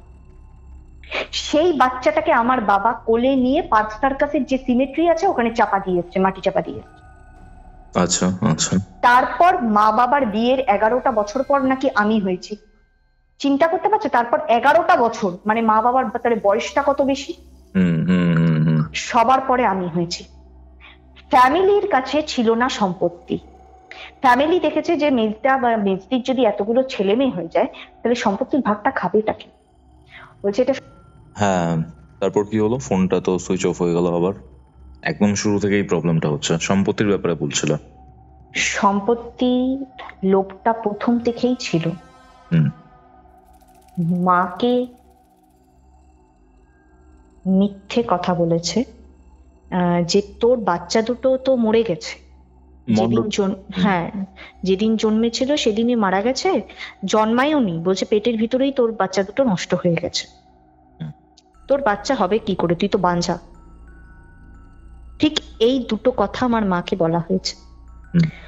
তারপর মা আর বাবা অনেক মানত করে কেদারনাথ, বদ্রীনাথ, সমস্ত ছবি আছে, মানত করার পর 11 বছর পর আমি হয়েছি। ফ্যামিলির চূড়ান্ত রাগ, বাচ্চা কেন হলো। তখন আমার বাবা মা না গভর্নমেন্ট কোয়ার্টারে যেখানে থাকতো 4 ভাইরা, ওখান থেকে ও বেরিয়ে আসলো, বলছে আমি আর তোমাদের সংসারের দায়িত্ব নিতে পারছি না, আমার পক্ষে সম্ভব না। আমার বউকে যেখানে দিনের পর দিন অত্যাচার করবে, এইভাবে হ্যারাস করছো, আমি সেখানে তোমাদেরকে এত এই সংসার সামলানোর দায়িত্ব, সবকিছুর দায়িত্ব আমি একা নিচ্ছি, আমি তো এখানে থাকি না, আমি বাইরে পড়ে থাকি, ধানবাদে থাকতো বাবা। চলে এলো। আচ্ছা। তখন আমার প্রেজেন্ট যে লোকেশন, সেই লোকেশনের কাছে পিঠেই একটা ঘর আছে, সেই ঘরে আমরা ভাড়া থাকতাম, ওখানে আমি জন্মেছিলাম। আচ্ছা। পরে বাবা বাড়ি করে এখানে চলে আসে। এই যে বাড়িটা আছে, ওরা জানি কি যে রলি একটা মাত্র মেয়ে, ওকে যদি এই সময় কেটে ফেলা যায় বা মেরে ফেলা যায়, গোটা সম্পত্তিটা আর তো খাওয়ার কেউ নেই, অটোমেটিক তো ওদের আন্ডারে আইনত চলে আসবে। ওরাই তো আমার রক্তের, সেজো কাকা, বড় জেঠু, এগুলো। যখন আমরা ভাড়া বাড়িতে থাকতাম, সেজো কাকু ঘরের ভিতর ঢুকে বাবার সাথে মারপিট করে। আমি তখন খুব ছোট, আমি খাটে বসে আছি। আমার সামনে বাবাকে বলে, আমি শ্যামা কালী দিব্যি ছুঁয়ে বলছি, তোকে আমি কোনোদিন এগোতে দেব না, তোকে আমি কোনোদিন বড় হতে দেব না, তুই তোর সংসার নিয়ে সুখে থাকবি, এটা হবে না, এইসব বলে ওইখান থেকে বেরিয়ে যায়। বাবা বলছে আমি পুলিশ ডাকবো। ও কোনো কথা না শুনে, যেই না পুলিশের নাম শুনেছে, ও তত্তর করে ঘর থেকে বেরিয়ে গ্রিলের গেটটাকে না এরকম করে ধাক্কা মেরে চলে গেল পুরনো বাড়িতে। ও এখন অ্যাস্ট্রোলজার, মানে ও জীবনে কোনোদিন কোনো চাকরি বাকরি করেনি, পরে এখন নাকি কি একটা অ্যাস্ট্রোলজারই করে বেড়ায়। তো ও আমাকে বলেছে, রলি কোনোদিন না বন্ধু রাখবি না। আমি যখন ওদের বাড়িতে যেতাম, আমাকে ছোটবেলায় বলতো কি বন্ধু রাখবি না, বন্ধু সবসময় স্বার্থপর হয়, বন্ধুদের কখনো ভালো করতে নেই, সবসময় নেগেটিভ কথা বলতো। জানবি বন্ধু হওয়া মানেই হচ্ছে বন্ধু তোর থেকে কিছু নেবে। আমি বললাম যে পৃথিবীতে তো সবাই স্বার্থের জন্য কিছু না কিছু বদলে তো সবাই থাকবে, নয়তো ব্যবসাটাই বা কেমন করে হবে, আর টিকবেই বা মানুষ কেমন করে। বলছে না, বন্ধু কখনো রাখতে নেই।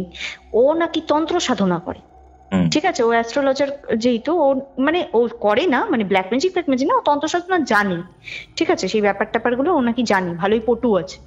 তা আমার দাদু এগুলো জানতো, কিন্তু আমার বাবাও এগুলো জানে না, আর আমার বড় জেঠু এগুলো জানে।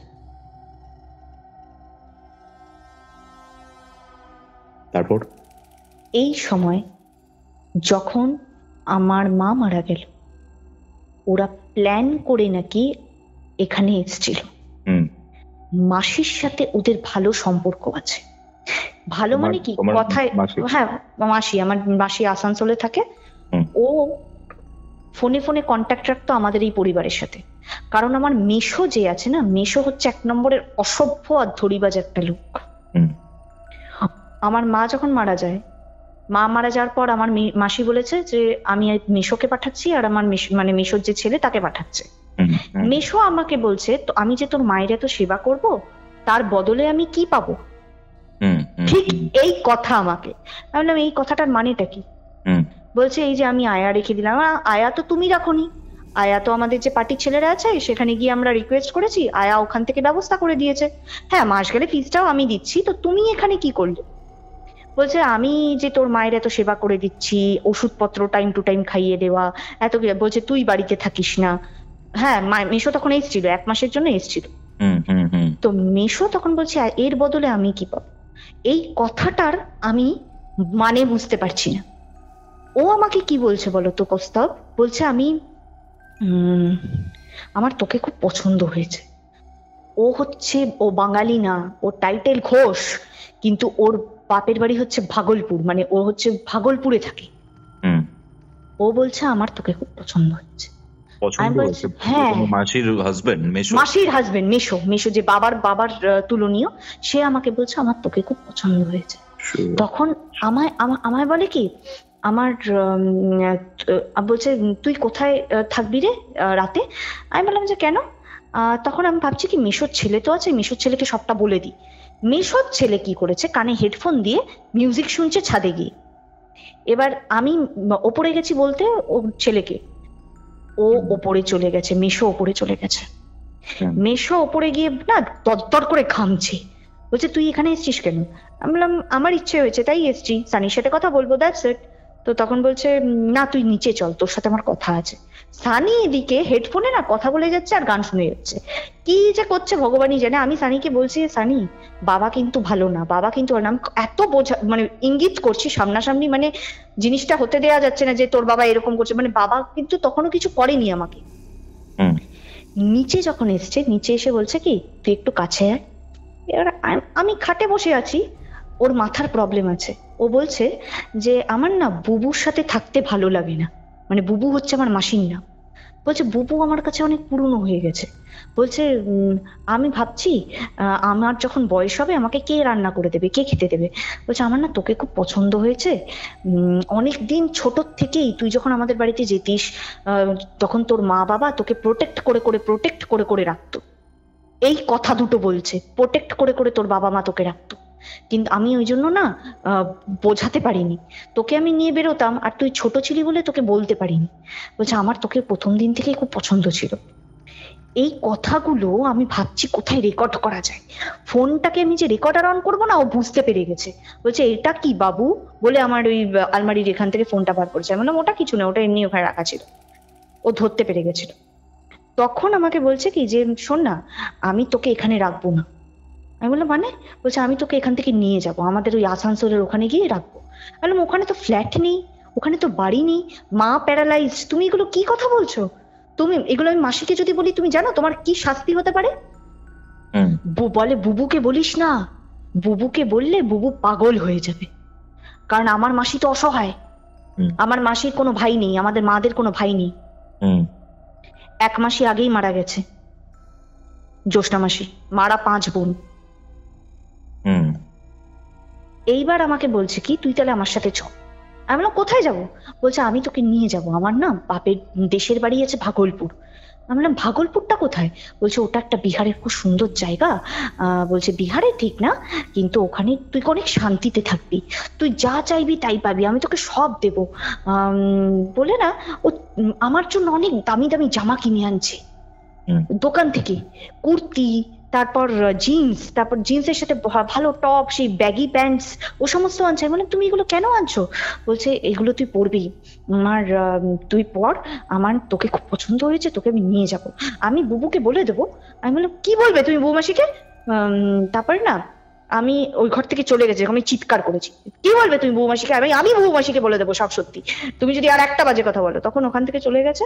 তখন আয়াটা ওই ঘরে বোধহয় ছিল, ও কোনোভাবে আঁচ করেছে। যখন চলে গেছে রাত্রিবেলা আমি ঘুমাচ্ছিলাম, আয়ার ডিউটি করে 7টা-8টা নাগাদ ও চলে যেত, কারণ ও আসতো সকালবেলা, সকাল থেকে বিকেল অব্দি ওর ডিউটি। চলে গেছে। রাত্রিবেলা আমি যখন ডিম লাইটটা জ্বালিয়ে এই ঘরে শুয়েছি, আমার দরজাটা না মনে হচ্ছে কেউ, মা কিন্তু ওই ঘরে অসুস্থ, বেঁচে আছে, আমার দরজাটা কেউ একটা খুললো। আমি ঘুমের মধ্যে না, এখন 3টে সাড়ে 3টে নাগাদ তখন বাজছে, ম্যাক্সিমাম ওরকমই হবে, কারণ মাঝরাত, এত এত গভীর ঘুমে আছি কি আমি না স্বপ্নের মধ্যে ভাবছি কি যে আমি ভাবছি আমি স্বপ্ন দেখছি, কিন্তু আমি স্বপ্ন দেখছি না, আমি তখন এমনি জাস্ট নড়ানড়ি করছি। এমা হঠাৎ দেখি দরজাটা খুলে না কেউ একটা এসছে, এসে না আমার ওপরে এরকম চেপে বসছি। আর চেপে বসছে মানে কি, সে রীতিমতো মানে তার হাত পা সব আমি ফিল করতে পারছি। হাত পা গুলো হচ্ছে লিটারালি একদম মানে সলিড, মানে কোনো ধোঁয়া বা হালকা বা কিছু না। সেটা মেনলি হচ্ছে আমার যে গলার পোর্শন থেকে নিচ পর্যন্ত, গলার পোর্শন থেকে এই চেস্ট পর্যন্ত ওইটুকু পোর্শনটাতে না একটা কেউ চাপ দিচ্ছে, ঠিক আছে। এবার আমি এতটা রোগা আর ঘুমিয়ে আছি, তো চুল খোলা অতটা, কেউ একটা এইটুকু পোর্শনটার মধ্যে চাপ দিচ্ছে, জোরে হাত দিয়ে চাপ দিচ্ছে। এবার প্রথম আর যে চাপ দিচ্ছে সে ঘামছে, এত ঘামছে কৌস্তব, আমি না অত গভীর ঘুমে আর না থেকে আমি এরকম হাত দুটো ধরে এরকম ঠেলার চেষ্টা করছি, আমি নারায়ণ মন্ত্র করছি। তখন আমি ভাবছি কি বোধহয় কোনো ঘুমের মধ্যে আমার যেরকম একটা বাজে মেশোর সিনটার দিনই এটা হয়েছে। আমি এরকম করে না ধাক্কা মেরেছি, ধাক্কা যখন মারতেছি দেখছি কি মেশো, আমি চিৎকার করে যে তুমি কখন এলে, তুমি এখানে কি করছো? চুপ কর, জোরে বলিস না, লোকে তাহলে ভাববে আমি বোধহয় তোকে রেপ করছি। তাই তো করছে। ও আমাকে এটা বলছে, can you just even imagine Kaustav? ও আমাকে এইটা বলছে 3টে সাড়ে 3টে নাগাদ ঘরের ভিতর ঢুকে, যে চুপ কর, চিৎকার করিস না, লোকে ভাববে আমি তোকে রেপ করছি। and he was trying to create pressure on my chest, and that also when I was sleeping.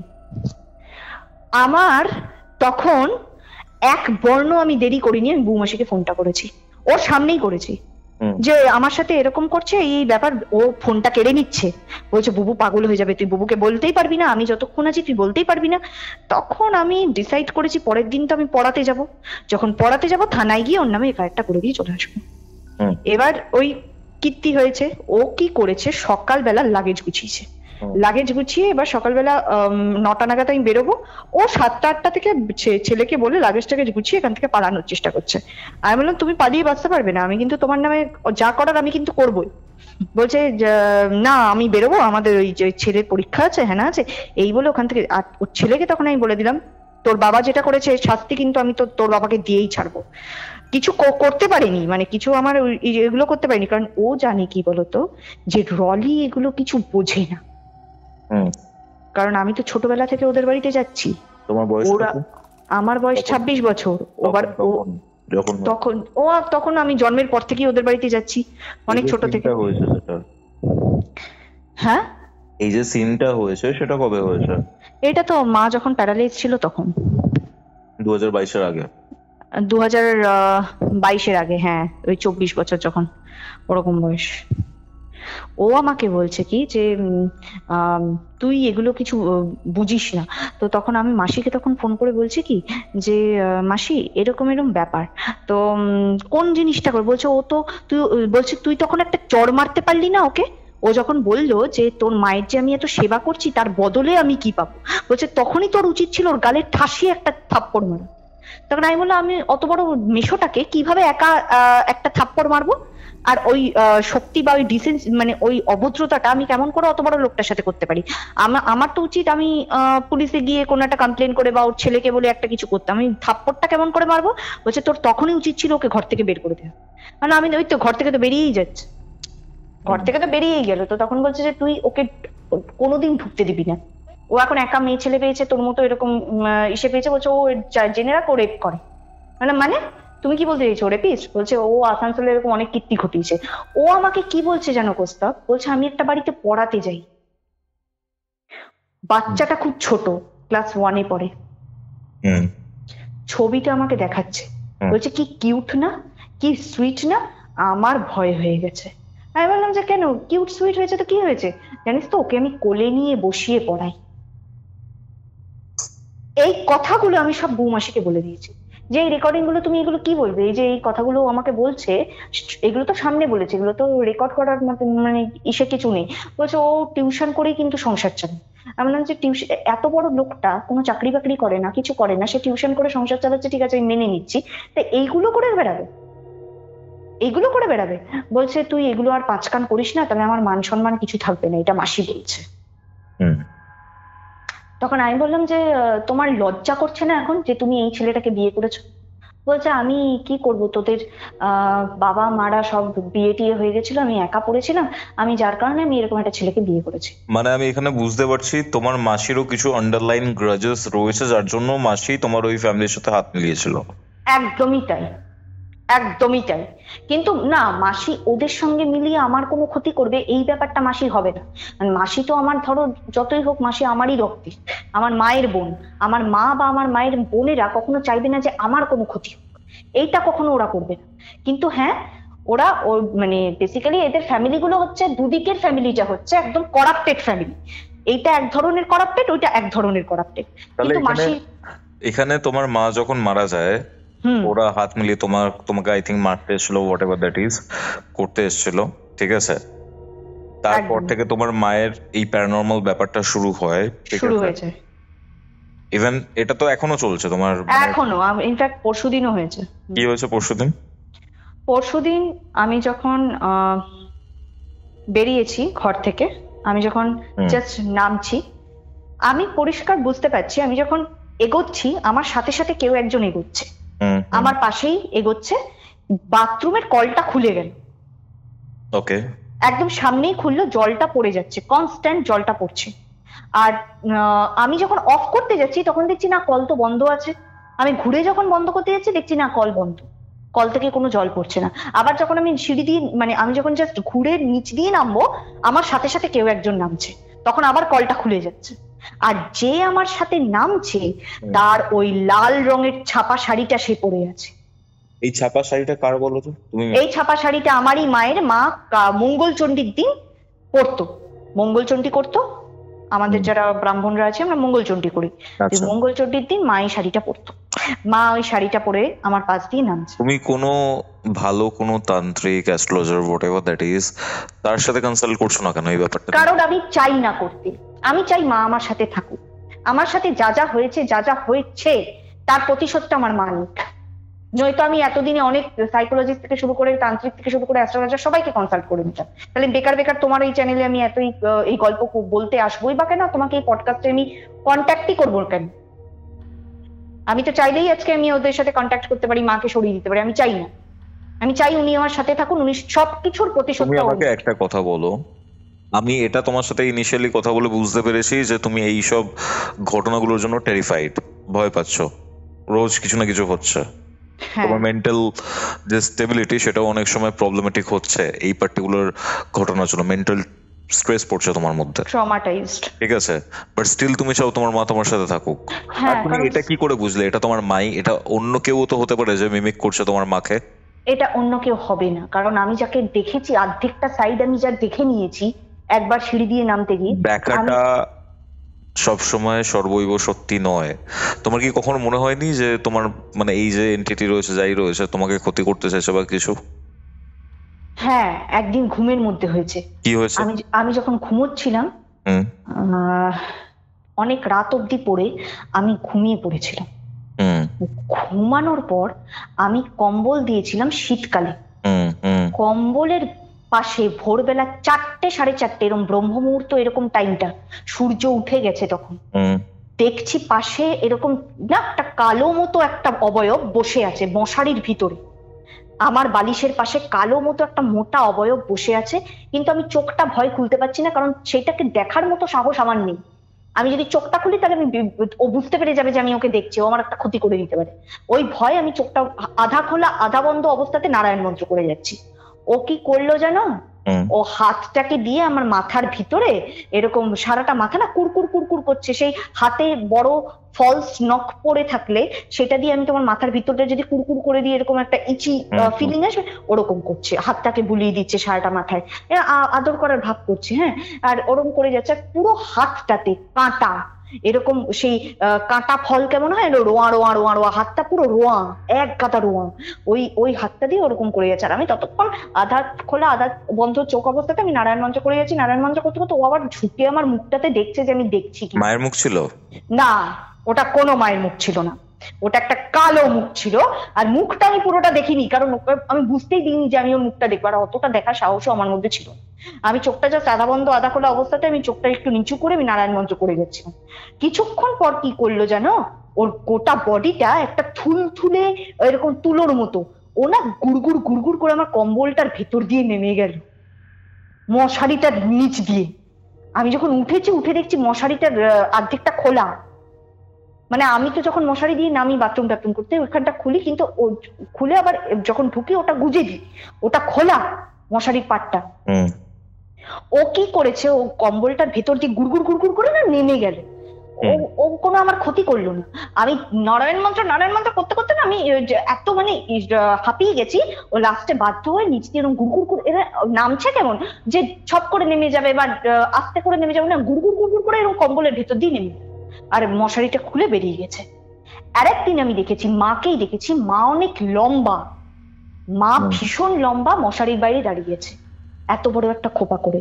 আর মা না বলছে কি আমার তোর সাথে খুব কথা আছে, আমার তোর সাথে অনেক কথা আছে, কিছু কথা বলার আছে। কালো রঙের একটা শাড়ি পরেছে, শাড়ির পাটটা হচ্ছে সোনালী রঙ, সোনালী রঙের একটা কালো রঙের শাড়ি পরে এসে আমাকে বলছে যে আমার তোর সাথে অনেক কথা আছে। নিয়ে মশারিটার ভিতর দিয়ে ঢুকতে যাবে, আর তখনই আমি নারায়ণ মন্ত্র করে এক লাথি মেরেছি মশারিটার গায়ে। নারায়ণ মন্ত্র করে ভোরবেলা, তখনও ভোরবেলা, সূর্য উঠে গেছে, এটা কিন্তু সূর্য উঠে যাওয়ার পর। আর জোরে চিৎকার করে নারায়ণ মন্ত্র করে এক লাথি মেরেছি। এরকম করে না লাথি মেরে মেরে যুদ্ধ করে করে 2-3 সপ্তাহ ধরে আমি চলছিলাম। তারপরে আমি মেন্টালি টায়ার্ড হয়ে গেছি, আর পারছি না। আর কত মন্ত্র করে করে স্ট্রাগল করে। তাও তুমি চাইছো তোমার মা তোমার সাথে থাকুক? হ্যাঁ, তাও আমি চাইছি। ইউ ডোন্ট ইভেন নো এটা তোমার আদৌ মা কিনা। তোমাকে দেখতে লাইক বা সেম হলে সবসময় যে তোমার মাই হবে এরকম না। তোমার এরকম যে এন্টিটিটা রয়েছে তারা রূপ চেঞ্জ করতে পারে, মিমিক করতে পারে, ঠিক আছে? আমার তো তোমার সাথে কথা বলে মনে হচ্ছে তুমি ওর আবেশে চলে এসছো। মানে আমি ইভেন এখন তোমাকে দুটো কথা বলবো, ঠিক আছে? এবার যারা কিউরিও ফাইটার ঘটনা শুনছেন তারা ভাববেন যে আমি এখানে কেন ইন্টারাপ্ট করছি। তার একটাই কারণ, তুমি আমাকে বল, আমাদের 10:30 রেকর্ডিং হওয়া স্টার্ট করার কথা ছিল, হ্যাঁ আমরা করতে পারিনি, ফোনে প্রবলেম হয়েছে, বিশাল ফোনে প্রবলেম হয়েছে। হ্যাঁ, যখন তুমি আমাকে অনেকবার ফোন করেছো, পাওনি, আমি তোমাকে হোয়াটসঅ্যাপে কল করলাম, পেলাম না, তোমার নাম্বারটা ইনভ্যালিড বললো। আমার যে ফোনটা ছিল, প্রাইমারি যে ফোনটা রয়েছে আমার আইফোন, সেই ফোনটাও আমি যখন চার্জে ঢোকাচ্ছি অন হচ্ছে না, ঠিক আছে? ইভেন আমার সেটা মানে ফটো তোলা রয়েছে, ঠিক আছে? আমার কিন্তু বাড়ির পাশে বড় একটা আম গাছটা আমার মাই লাগিয়েছিল। ওই পাশের বাড়ির যে জমি আছে ওখানে আমটাকে আঁঠিটা ফেলেছিল, এখন একটা বড় আম গাছ হয়ে গেছে। গাছ মানে জানলার গ্রিলের ভিতরেও পাতাগুলো চলে এসেছে। আমি প্রত্যেক বছর অনেক আম পাই। Very good. আমাকে দেওয়ার দরকার নেই। এবার এখানে সিনটাও হচ্ছে যেটা বলছিলাম, তারপর তোমার সাথে রেকর্ডিং করতে করতে ইন দ্য মিনটে আমি এটা রাখবো রেকর্ডিং, আমি কিছু এডিট করবো না, একদম র দেবো এটা, সবটাই যায় বাট কিছু কিছু ক্ষেত্রে। এবার এখানে আমি বলি, কথা বলতে বলতে আমার ফোনটা সুইচ অফ হলো, রাইট? একদম। তারপর আমরা আবার রি-রেকর্ড করা স্টার্ট করলাম যতটা ঘটনা হয়েছে তারপর থেকে। আমি তোমাকে এখন আমি এটা আমার হোয়াটসঅ্যাপ চ্যানেলেও দিয়েছি, যারা হোয়াটসঅ্যাপ চ্যানেলে জয়েন করেন তারা জয়েন করলে দেখতে পাবে। আমাকে একটা মেয়ে টেক্সট করে, ঠিক আছে? আমি তোমার সাথে যে রেকর্ডিংটা করছিলাম, ঠিক আছে, তার একটা ভিডিও করে আমার হোয়াটসঅ্যাপ চ্যানেলে দিই, একটু আগেই দিই, ঠিক আছে? সেইটা দেখে আমাদের যাদবপুরের একটা এক্সপিরিয়েন্স শেয়ার করেছিল প্রত্যুষা বলে একটি মেয়ে। তার গ্রুপে অনেকগুলো বন্ধু ছিল যারা একে একে মারা যেতে শুরু করে, ঠিক আছে? ও আমার সাথে এই ঘটনাটা শেয়ার করেছিল। তো ও আমাকে লিখছে, ঠিক আছে, ও কিন্তু জানেও না আমি যে তোমার সাথে রেকর্ডিং করছি, বা আমি হোয়াটসঅ্যাপ চ্যানেলে যে ভিডিওটা দিয়েছি তাতে এটাও মেনশন করেনি কোনো ইলেকট্রনিক ম্যালফাংশন হয়েছে। যারা যারা প্রুফ চায় তারা হোয়াটসঅ্যাপ চ্যানেলে যুক্ত হতে পারে। প্রত্যুষা লিখছে যে সরি এত রাতে ডিস্টার্ব করার জন্য, কিন্তু টেক্সটটা না করে পারলাম না। কিউরিও ফাইটের হোয়াটসঅ্যাপ চ্যানেলে যেই ভিডিওটা তুমি দিয়েছো আমি জানি না ওটায় কি আছে। কিউরিওসিটিতে ডাউনলোড করা শুরু করলাম। ফার্স্ট অ্যাটেম্পটে এমনভাবে নেটওয়ার্ক বেরিয়ে গেল, 10 মিনিট ধরে উইদাউট নেটওয়ার্ক আমি বসে আছি। তারপর নেটওয়ার্ক আসতে আবারও অনেক গ্লিচ দেখালো, তাও ডাউনলোড করলাম। এরপর ভিডিওটা চালিয়ে প্রথম 3 সেকেন্ড কিচ্ছু অডিও আসছিলই না, সঙ্গে সঙ্গে আবার কিছু গ্লিচ হচ্ছে, স্টার্ট হচ্ছে, থামছে 42 সেকেন্ডসে। আমি জানি না একই প্রবলেম একই টাইমে হয় কিনা, বাট ভিডিওটা 8 বার ডাউনলোড করেছি আর প্রত্যেকবারই একই জিনিস। সবচেয়ে অকওয়ার্ড কেস, লাস্টবার ডাউনলোডের পর ভিডিওটা ডিলিট হচ্ছে না স্টোরেজ থেকে। ফোন আমার চরম হ্যাং করছে। এখন মেয়েটি কিন্তু আমি মানে যেহেতু টেক্সট লিখে পড়তে একটু অসুবিধা হচ্ছিল এখন, বাট আমি অন কল ইন আ ঘোষলি কল রেকর্ডিং ফার্স্ট টাইম আমি একটা মানে মেসেজ পড়ে শোনালাম। ফোন নিয়ে কিন্তু আমাদের প্রবলেম চলছে সবকিছু ঠিক আছে। ও সাডেনলি টেক্সট করে বলছে এই রেকর্ডিংটার যে আমি ভিডিওটা পাঠিয়েছি ঠিক আছে, সেটা পাঠাবার পর ও যখন ডাউনলোড করছে হোয়াটসঅ্যাপ চ্যানেল থেকে ওর ফোন ম্যালফাংশন করছে।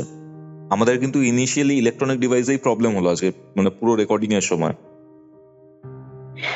দেখো আমার রাগ হয়ে গেছে, ও যে আমাকে মেরে গেছে না, আমার মধ্যে কোথাও না কোথাও গিয়ে আমার মধ্যে ভীষণ ভাবে ফ্রাস্ট্রেশন জোন ক্রিয়েটেড আছে। আমি হয়তো ওই কারণেই আমি চাইছি না আমার মা আমার কাছ থেকে যাক। আমি চাইছি কি কোনোভাবে ওর একটা ওকে শিক্ষাটা দিক। হ্যাঁ সেটা তো আমি রোজ যে মেডিটেশনটা করি, নারায়ণ মেডিটেশনটা করি, হয়তো তাই জন্য এখনো পর্যন্ত ভালো আছি। নারায়ণ মন্ত্রের উপরে কোনো তন্ত্র হয় না, আর সেই নারায়ণ মন্ত্র রোজ আমি যখন মেডিটেশন করছি আমি পরিষ্কার বুঝতে পারি আমার সাথে সাথে না পাশে এসে কেউ একটা বসছে। আর যখন নারায়ণ মন্ত্রটা করতে শুরু করে দিচ্ছি ও পাশে চুপচাপ বসে থাকে আর এরকম দেখে, তারপর না চলে যায় আস্তে করে। আর আমি নারায়ণ যখন মেডিটেশনটা করি আমি একটা ভাইব পাই পজিটিভ, আর যে পজিটিভিটিটা এতটা স্ট্রেংথ দিয়ে যেন মনে হয় চারদিকে শুধু আলো, সোনালী রঙের আলো, খুব সুন্দর। আর ওটা আমি যতদিন থাকবে আমার সাথে আমি জানি যে আমার কখনো কেউ কোনোদিন কোনো ক্ষতি করতে পারবে না।